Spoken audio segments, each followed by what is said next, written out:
সদতীয়া ছাত্ৰ সন্থা ধেমাজি জিলা সমিতিৰ উদ্যোগত আৰু জোনাই আঞ্চলিক সমিতিৰ সহযোগত জোনাই মুকংচেলেক মিচিং কৃষ্টি ভৱনত বৰ্ণাঢ্য কাৰ্যসূচীৰে দুদিনীয়া কাৰ্যসূচীৰে আমি সপ্তম বাৰ্ষিক পিছাক পিছুকনি অনুষ্ঠিত কৰিছিলোঁ আৰু সপ্তম বাৰ্ষিক পিছাক পিছুৰ প্ৰথম দিনৰ কাৰ্যসূচী ইতিমধ্যে সমাপ্ত হৈছে আৰু দ্বিতীয় দিনৰ কাৰ্যসূচী দ্বিতীয়টো কাৰ্যসূচী বৰ্ণাঢ্য সাংস্কৃতিক শোভাযাত্ৰা আমি কৰিবলৈ ওলাইছোঁ আৰু ইয়াত সাংস্কৃতিক শোভাযাত্ৰাত আমাৰ প্ৰতিটো আঞ্চলিকৰ পৰা ধৰক গোগামুখ বৰদলনি ধেমাজি মৰিধল লালুং তিনিআলি আৰু এটা গুৰুত্বপূৰ্ণ কথা যে শদিয়াৰ পৰা প্ৰতিনিধি আহি এই শোভাযাত্ৰাত অংশগ্ৰহণ কৰিছে।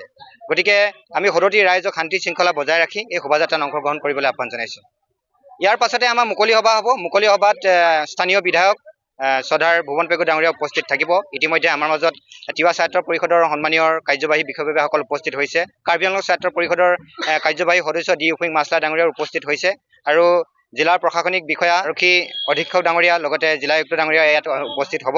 তাৰ পাছতে আমি মুকলি সভাৰ শেষ হোৱাৰ পাছত আমাৰ যি যোৱাকালি আমাৰ সাংস্কৃতিক প্ৰতিযোগিতা অনুষ্ঠিত হৈছিলে সেই প্ৰতিযোগিতা আমাৰ ফলাফল ঘোষণা কৰি আমাৰ ইতিমধ্যে ফলাফল ঘোষণা হৈছে। তাৰপিছত বঁটা বিতৰণী অনুষ্ঠান হ'ব।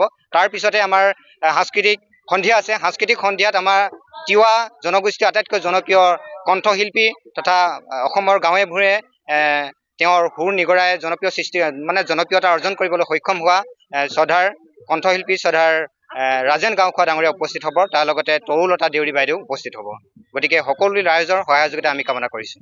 সদতীয়া ছাত্ৰ সন্থা ধেমাজি জিলা সমিতিৰ উদ্যোগত আৰু জোনাই আঞ্চলিক সমিতিৰ সহযোগত জোনাই মুকংচেলেক মিচিং কৃষ্টি ভৱনত বৰ্ণাঢ্য কাৰ্যসূচীৰে দুদিনীয়া কাৰ্যসূচীৰে আমি সপ্তম বাৰ্ষিক পিছাক পিছুকনি অনুষ্ঠিত কৰিছিলোঁ আৰু সপ্তম বাৰ্ষিক পিছাক পিছুৰ প্ৰথম দিনৰ কাৰ্যসূচী ইতিমধ্যে সমাপ্ত হৈছে আৰু দ্বিতীয়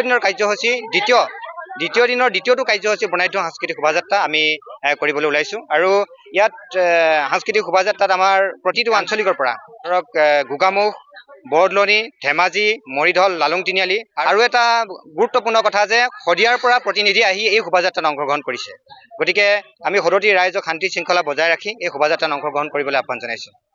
ইয়াৰ পাছতে আমাৰ মুকলি সভা হ'ব। মুকলি সভাত স্থানীয় বিধায়ক শ্ৰদ্ধাৰ ভুৱন পেগু ডাঙৰীয়া উপস্থিত থাকিব। ইতিমধ্যে আমাৰ মাজত তিৱা ছাত্ৰ পৰিষদৰ সন্মানীয় কাৰ্যবাহী বিষয়ববীয়াসকল উপস্থিত হৈছে। কাৰ্বি আংলং ছাত্ৰ পৰিষদৰ কাৰ্যবাহী সদস্য ডি উফিং মাছলা ডাঙৰীয়া উপস্থিত হৈছে আৰু জিলাৰ প্ৰশাসনিক বিষয়া আৰক্ষী অধীক্ষক ডাঙৰীয়া লগতে জিলা আয়ুক্ত ডাঙৰীয়া ইয়াত উপস্থিত হ'ব।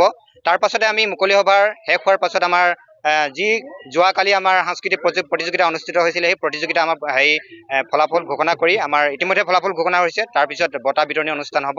তাৰপিছতে আমাৰ সাংস্কৃতিক সন্ধিয়া আছে। সাংস্কৃতিক সন্ধিয়াত আমাৰ তিৱা জনগোষ্ঠীৰ আটাইতকৈ জনপ্ৰিয় কণ্ঠশিল্পী তথা অসমৰ গাঁৱে ভূঞে তেওঁৰ সুৰ নিগৰাই জনপ্ৰিয়তা অৰ্জন কৰিবলৈ সক্ষম হোৱা শ্ৰদ্ধাৰ কণ্ঠশিল্পী শ্ৰদ্ধাৰ ৰাজেন গাঁওখোৱা ডাঙৰীয়া উপস্থিত হ'ব। তাৰ লগতে তৰুলতা দেউৰী বাইদেউ উপস্থিত হ'ব। গতিকে সকলো ৰাইজৰ সহযোগিতা আমি কামনা কৰিছোঁ।